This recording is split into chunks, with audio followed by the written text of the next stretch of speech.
Welcome to FPTV New Releases, where today my special guest is John Walsh, the award-winning filmmaker, who's here with his second fantastic documentary book for Titan Books. And this is after his great Harryhausen book last year. He's now just delivered Flash Gordon, the official story of the film, which is publishing on the 27th of November 2020. It's a beautiful hardback edition with a lovely dust jacket, but it's really, as much as the presentation, all about the content. John, how are you, mate? It's great to see you. It's great to be here, Andrew, and I'm very excited to talk to you about this fabulous new book from Titan Books.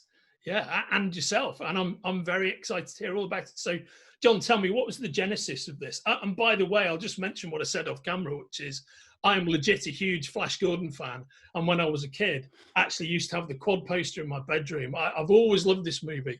I'm very proud of the fact that my colleagues at Titan Books are actually publishing this, and very excited to hear all about it. Well, after I'd written last year Harryhausen, the Lost Movies, and everyone at Titan was very happy, and I was very pleased that they asked me to put that together. I said, next year, 2020, is the 40th anniversary of Flash Gordon. And me sort of rubbing my hands thinking, I've been very clever there, and of course the team at Titan said to me, no, we know that because we've tried to do this before. And I was like, oh, okay. So I hadn't come up with this kind of really fantastic celebratory anniversary tie-in. And they said, but, there's issues around the rights. And they said that, it's not an easy project to put together as a book. Because I'd always thought, I'd created a wish list, Andrew, as you probably have, of making of books I would love to read. And, and Titan have made almost all of the ones I really wanted to see, whether it's Labyrinth, Dark Crystal, Aliens, and so on. And Star Trek: The Motion Picture this year was a particular favourite of mine. So they said, look, if you can, it was Simon Ward at Titan Books, who's their brilliant commissioning editor. Great guy, but a super talented guy. Fabulous guy. I owe him a lot. He tied me up with Susie Ray, one of their top editors. I said, look, if you can kind of look into that and find out about the rights. So I did. We managed to get the rights. It was all put together then into a legal package. But then, of course, I got the shock of my life that we got all of the rights, if you will, but there's none of the assets. So when you open up with those fabulous making of books for sci-fi films that we know and love, you expect behind the scenes shots and storyboards and concept art and photos of the special effects. There was none of that. There was none of it. So there was just sort of the lobby card sets or the front of house sets, as we might know them, for Flash Gordon. So I spent the best part of a year speaking to fans, going to conventions and just finding out if the stuff even existed in the first place, and can we get it in high resolution for the book? So I'm absolutely thrilled to say we've got some amazing photos in there from across all those categories. The behind the scenes, the concept art, the lost Flash Gordon, the Nicholas Rogue version. Oh, mate, fantastic. It's all in there. It's all in. I'm thrilled. Yeah. Great support I got from Studio Canal and Titan Books. Oh, how wonderful. I mean, all of that for me as a long-term fan of this movie and its unique sort of day glow alchemy that it has. I'm so looking forward to reading about that. Now you had some great access in the course of making this book. And I believe that, you spoke with Sam Jones, you spoke with Brian Blessed, you spoke with Mike Hodges. What was that like and what were they like? Well, I'd met Mike before at as sort of different functions. We're both members of the Directors Guild. And in fact, he very kindly wrote part of the introduction for Harryhausen, the Lost Movies, where 5 film directors, himself, John Borman, John Landis, Guillermo del Toro, and Nicholas Meyer, Star Trek 2, wrote a little piece about lost movies for me. So there was a nice connect already there. So when I mentioned to Mike I was doing this book, he said, well, good luck, because he said, you'll have your work cut out trying to straighten out, as it were, all the various story strands. So once I had Mike on board, everyone else kind of fell into place. And we've spoken to everyone who was alive. We even got hold of Max von Sydow's son, Cedric. Sadly, we didn't get to speak to the great man himself. But, for people who sadly have passed, in some cases, like Peter Wingard, we've been given their last unpublished interviews where they talk about Flash. So I think there's plenty of exclusive stuff, even for hardcore fans. Oh yeah, so that's a real case of Clytus. I'm not bored. I can't wait to read that. I'm a big Wingard fan, big fan of all of those guys. How is Brian Blessed? Everybody's going to ask you that question. Well, Brian is fantastic because when I approached this, it was like one of those true crime podcasts where lots of people have different versions of the events at the time. whereas Brian's got a crystal clear memory. He even remembered that Dino De Laurentiis, the film's legendary producer, would run a lottery or a raffle every week, and he'd remember what the outcomes were. So Brian was great because he's the person you can go to. He's like a Wikipedia in a sense. You can check some facts with Brian, check them then with Mike Hodges. You know, people, particularly actors, have a compartmental view of the production. They know what's happening to their character, what outfit their character had, and what scenes their character had cut. It's very difficult to get that sort of overview. And speaking to everyone, you get a kind of a fragmented view. So it's keen, because this was the official version sanctioned by King Features, the rights holder. We wanted to be sure what we were saying was not just accurate, but the actual, the official version, as you will. Yeah. So for you, what have been the highlights assembling the book? What are you, when you look at it as the beautiful package that it is, what is it that you feel the most proud of? What gets me most excited is I knew the story of Flash Gordon. I knew it was troubled. I knew there was the Queen soundtrack and there was issues with special effects. I was so excited to find out the scenes that were cut, the characters that were cut. I have photos of the deleted scenes, the alternative ending, the spider pit sequence, which has been talked about but never seen. I have the only continuity Polaroid in this book from Melody Anderson. I accessed the archive of Nicholas Roeg images that have never, ever been seen before. So for over 40 years, they've been in a film archive. They were released to us. They were scanned. Studio Canal helped me get those released, as it were, released into the daylight. They're in the book for the first time. The story of why Nicholas Roeg left the production. John Richardson had worked with him on that. So all of those juicy, delicious, deleted scenes, lost Flash Gordon, what could have been. And, you know, the linchpin for this was Dino De Laurentiis, who's sadly no longer with us, but Martha, his wife, spoke to me extensively about Dino's wishes. Dino planned to buy Pinewood Studios in 1978 and had plans to make 3 Flash Gordons back to back. Yeah. Those details are in the book. Oh, mate, that's fantastic. Now, this might be a false memory, and so I'm going to ask you about it.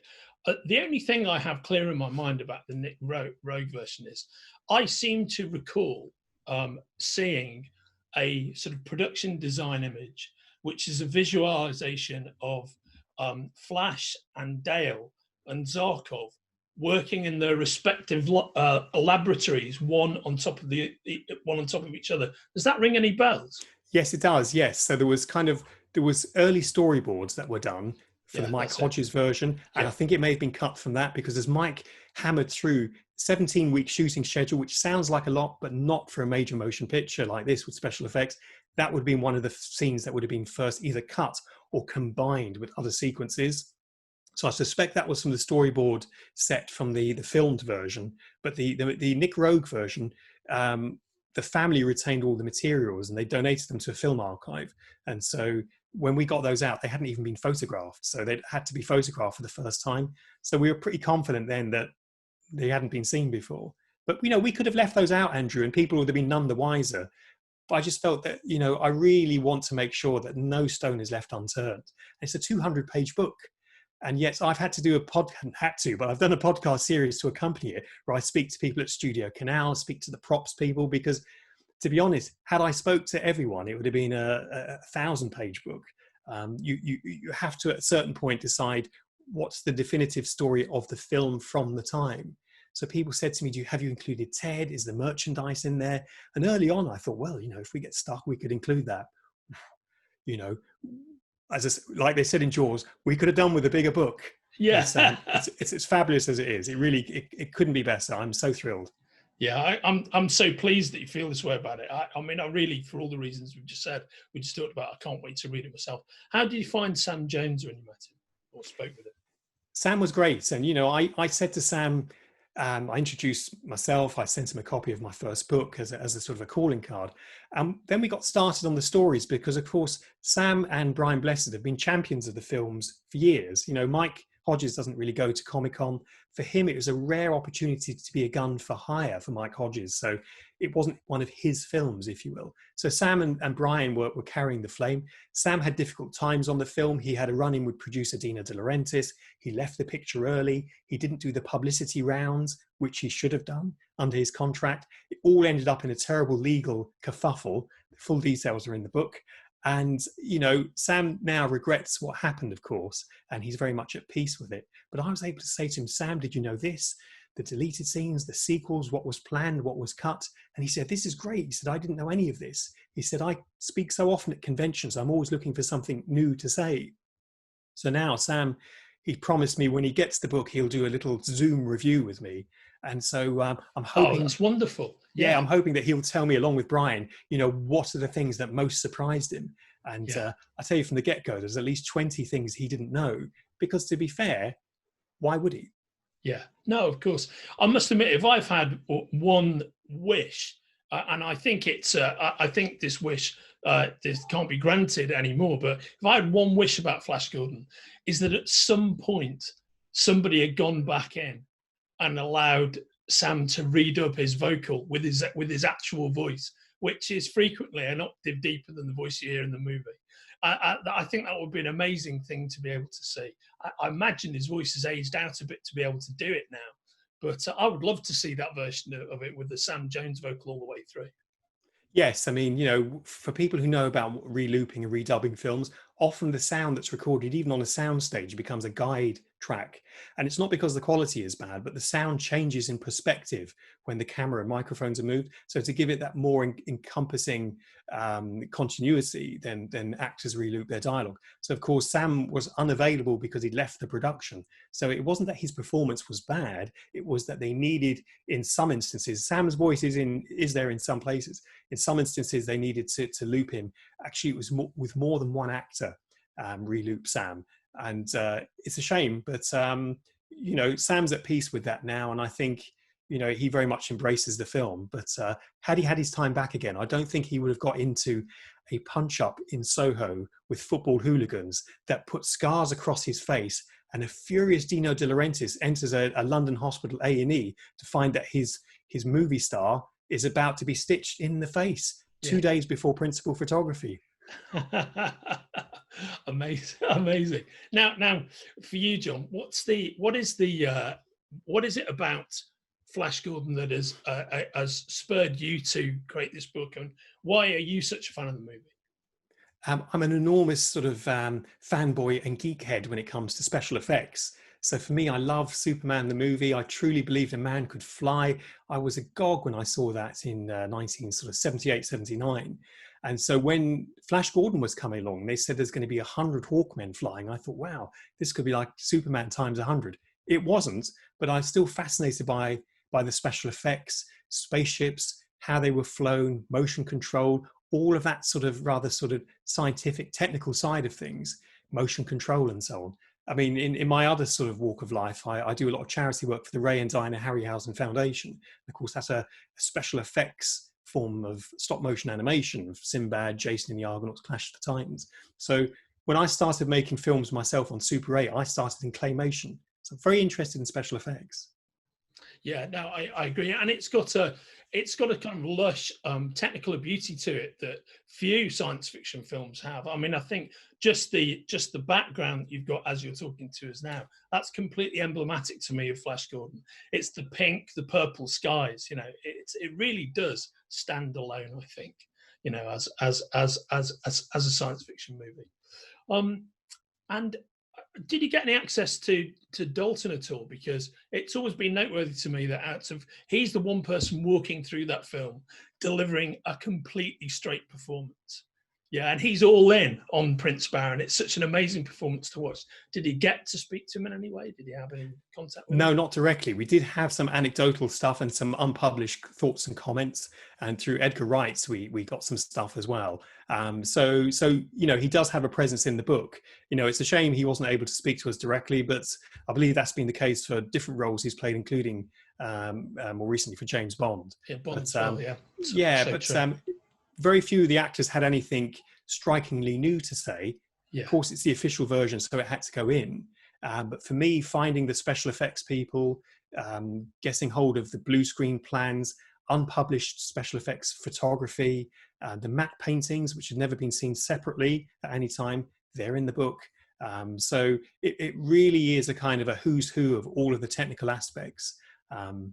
you know, if there's any stone left unturned, then someone will have to come and throw us at me, because I'm pretty convinced it's all in there. I am also convinced, and I just can't wait. Hearing you talk about this is tremendously exciting, and just the matte paintings alone in a standalone format, they're so important to the movie. And to see you have, you know, applied such intellectual rigor to assembling this book, I just can't wait to have it in my hands. Obviously, I've seen the PDFs and whatnot, but I can't wait to have this beautiful artifact. And it's, you know, the perfect Christmas purchase for, certainly for science fiction fans, and particularly science fiction fans of a certain age who've grown up with this movie and to whom it's so mythic and such a standalone. And I guess my closing out question to you would be, I mean, I think one of the great things about Flash Gordon is truly unique as a movie. And in a sea of, you've mentioned some of the franchises along the way, Superman, which I love, of course, Star Wars. It's not like any of those. It's really its own thing. You know, so when you look back now on the year or two you've spent with this, what was the one single most thing that gave you the most excitement in the moment in assembling this book? I think because the music for Flash Gordon, people forget at the time, it was so iconic and so unusual. You know, John Williams and Jerry Goldsmith had created the soundscapes for science fiction throughout the 70s. And it was always orchestral, or sometimes Wendy Carlos did something. But to do something that was a rock opera, and you know, we spoke to Brian May, who's involved with the book, and because I was so keen to find new things that fans hadn't seen, I'm very aware that Queen fans will come in and take a look at this book too. Shinko Music in Japan, who is a music publisher, did a photo session with the group in 1980, Freddie in a Flash Gordon t-shirt, and I managed to get one of the images that's not been published before in the book on a full page of the entire group. They look as young as schoolboys in it, and it's fabulous that even to the extent of the music, we've been able to find new and unseen photography. And I think there are a few new comments there from Queen themselves and Howard Blake, who came in to do the orchestral stuff. So every aspect. Did you know, for example, Andrew, that Clytus appears in an extended version of Queen's Flash music promo? He comes on at the very end and says a few words, and most people haven't seen that. It was cut. I absolutely haven't seen it. I have Right. not seen that.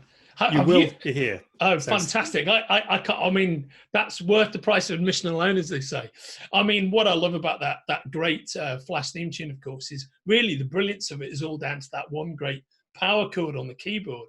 And it's funny how you can often deconstruct music to where the emotional punch is. It's right there, and you hear that and you know exactly where you are. You know, it's it brings it so alive. I can't wait to see that Clytus cut of the video. That's brilliant. Well, we're roaring towards the end of FBTV new releases. I could actually stay and talk to you about this for a whole hour, mate. And thank you so much for joining us, John. So Flash Gordon, the official story of the film, it's available for order in the links attached to this video, published by Titan Books, written by the mighty John Walsh. And if you're any kind of science fiction movie fantasy fan who's loved or even been mildly interested in Flash Gordon, this is the book for you. It's an amazing ride. Thanks so much for joining us today, mate. It's really great to see you and chat to you. No problem, Andrew. I hope to see you again on the next book. Right on, you will for sure. By the way, if there's any way to do a making of Get Carter, you know, I'm all in on that. You know, that's not a science fiction film, but thinking of Hodges, that's yeah. And of course, you are working on some other projects at Titan Books at the moment, which I know once they can be announced, people will be very excited to hear about. Absolutely. No, I'm very excited, Andrew. It's been a great few years at Titan Books. I'm looking forward to a few more, I hope. Yeah, right on. You take care. It's great to see you, mate. All the very best. Bye-bye. Thanks, Andrew. Bye now.